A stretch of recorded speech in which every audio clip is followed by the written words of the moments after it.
Bem-vindos, pessoal, para mais um videozinho aqui no nosso canal. Hoje eu quero fazer um coraçãozinho com esses restinhos de EVA colorido dentro. Eu vou tentar fazer essa experiência, não sei se vai dar certo, tá?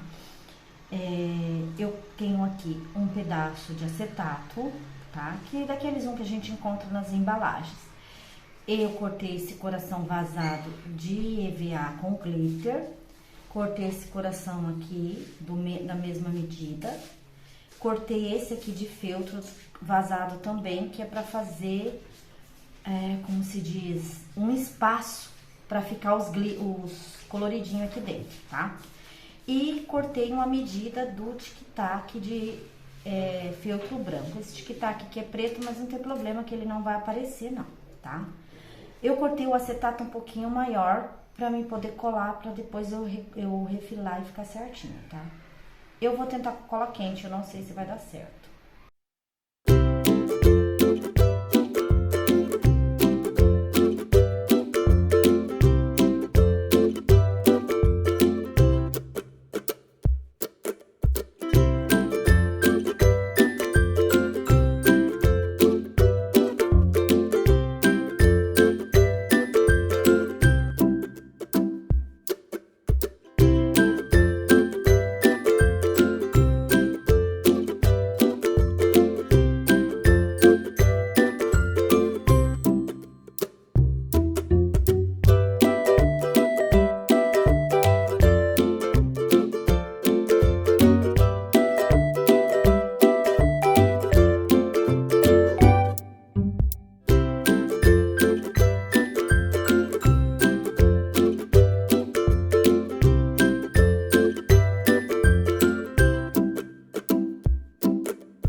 Então, pessoal, esse aqui é o artesanato de hoje. Eu espero que vocês tenham gostado, tá?